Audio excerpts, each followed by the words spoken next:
गोवा और मिजोरम सरकार की राजश्री पेपर लॉटरी को महाराष्ट्र राज्य में सेरेनिटी ट्रेडर्स कंपनी द्वारा महाराष्ट्र सरकार की बिना किसी अनुमति के बुक माई राजश्री नाम से ऑनलाइन बेचा जा रहा है।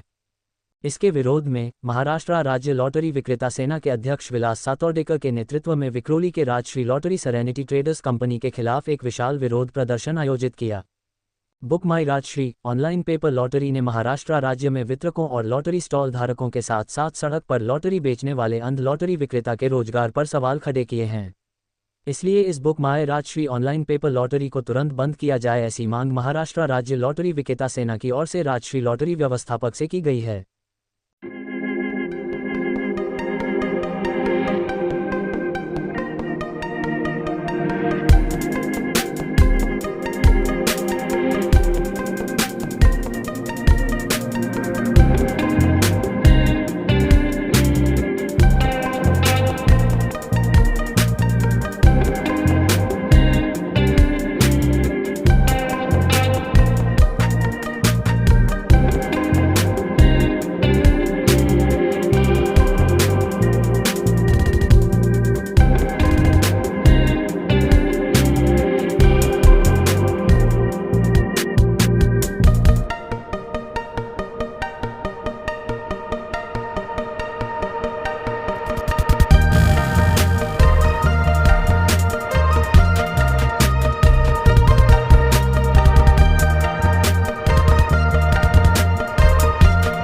लॉटरी गोवा आणि मिझोराम सरकारची आहे, ही अधिकृत लॉटरी आहे। आमचं त्याच्याबद्दल काय ऑब्जेक्शन नाही आहे, पण ते महाराष्ट्रात विकताना वेगळ्या पद्धतीने विकतात। जसे आपलं सरकार विकते तसे हे विकत नाही, आपल्या मनाप्रमाणे विकतात। राजश्री बुक माय हे आता ऑनलाईन पद्धतीने पेपर लॉटरी विकतात। आपले राज्य सरकार लॉटरी पेपर लॉटरी ही ऑनलाईन विकतच नाही, ते फुटपाथवरच विकतात। एवढे महाराष्ट्रात लॉटरी विक्रेते आहेत, हे सगळे याच्यावर विकतायत, लॉटरी स्टॉलवर उन्हात तानात बसून ते पावसात बसून ते विकतात। त्यांना हे लोक कोणत्याही प्रकारे सपोर्ट करत नाही। आणि आमच्या जी महाराष्ट्र राज्य लॉटरी आहे ती स्टॉलवर दिसत सुद्धा नाही आहे। तिथे फक्त ह्यांच्या चारी बाजूने गोल्डन म्हणा, राजश्री म्हणा, जी डिअर म्हणा, सगळ्यांनी त्यांना चारी बाजूने त्यांना हे केलेलं आहे, म्हणजे एकत्र राज्य लॉटरी दिसतच नाही।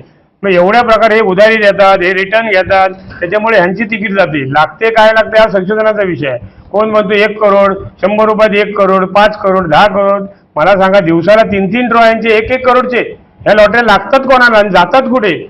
ह्या राजश्रीचं तर आम्ही एक असं बघितलं, एक होरा नावाचा कोणतरी आहे, त्यालाच 15 करोड रुपये लागले, एक करोड, एक बक्षीस एकाच माणसाला लागते। हे कसं काय? ही तिकडेची जी राज्य आहेत ना, त्यांना काय म्हणून हे इकडे आणून विकतात। आम्ही तिकडे सगळं RTI मधून मागवलेलं आहे, पूर्णतः यांची चुकी आहे। आपल्या सरकारने ह्यांना विकायला परमिशन दिलेलं नाहीये। हे तिकडून फक्त परमिशन घेऊन येतात, इथे पत्र देतात वाशी ऑफिसला आणि इकडे चालू करतात। तुमचं महाराष्ट्र फक्त जास्तीत जास्त किंमत 200 रुपये आहे आणि ह्यांच्या तिकिटीची किंमत 5,000, 2,000, 3,000। ह्याच्यापूर्वी पण दिवाळी बंपर, हे बंपर, ते बंपर, त्यांच्या राज्यातले जेवढे सण आहेत त्यांच्या बंपर आहेत। वर्षाला 6 बंपर आहेत। फक्त आमचा महाराष्ट्राचा पैसा हे बाहेर घेऊन चाललेले आहेत। आमचं महाराष्ट्र सरकार हे बाहेरच्या राज्याला तिकीट विकत नाही, आपल्या राज्यातच विकतात। केरळ सरकार, केरळमध्ये हे लोक का जात नाही? आता उद्या जर ही लॉटरी बंद झाली, आता 18 ते 20% ही लॉटरी आलेली आहे, ही लॉटरी जर बंद झाली तर आम्ही जायचं कुठे? यांना काही इतर राज्य आहेत, नागालँडला जातील, आसामला जातील, गोव्याला जातील, पंजाबला जातील, एवढी राज्य आहेत, 36 राज्य आहेत। ज्या राज्यात चालू आहे लॉटरी तिकडे जातील। मग आम्ही लोकांनी का तिकडे जाऊन बिझनेस करायचा का? इथले लोक हे पूर्वी ह्याच राजश्रीने पहिले जवळजवळ एक ऑनलाईन चालू केली, स्वतः जवळजवळ ऑनलाईन केली। 2017ला यांनी बंद केली टॅक्स वाढल्यामुळे। पण टॅक्स कमी का झाला नाही? कारण गव्हर्नमेंटचं काहीतरी तुमच्यावर असेल ना, बंधनासाठी तुम्हाला कमी केला नाही ना टॅक्स, मग तुम्ही तो का नाही केला? तेव्हा 1 लाख लोक बेकार झाले। त्याच्यानंतर यांनी लोटो चालू केली, लोटो थोडे दिवस केले, ते 1-2 वर्ष केली, ते बंद केली। आता हे पेपर लाईन ऑनलाईन मध्ये विकतायत। तुम्ही स्टॉलवर जे लॉटरी विक्रेते आहेत त्यांनी काय करायचं? ऑनलाईन विकून तुम्ही बाहेरच्या बाहेरच करताय। बरं, ह्यांचं त्याच्यावर बंधन पण नाही। ही बघा, ही किती लहान छोटी मुलगी आहे, ही पण तिकीट घेते।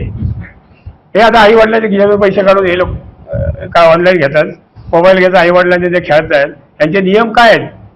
तर तुम्ही कसं काय ह्या व्यक्तीला कशी तुम्ही तिकीट देता? तुम्ही कन्फर्म करता की नाही किती वर्षाची आहे ती?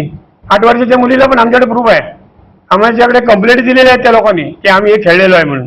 माझं म्हणणं आहे की पेपर लॉटरी जेव्हा आपण विकत घेतो तेव्हा ती आपल्या हातात असते आणि आपल्याला कळतं की ती आपल्याच ड्रॉ आहे। ऑनलाईनला फसवण्यात येतं आपल्याला मोस्टली, ते चुकीचं आहे। आपल्याला त्याच्यातून म्हणजे मुलं बिघडू शकतात. ह्यात लहान मुलांसाठी हे बिघडण्याचं वय हे आहे.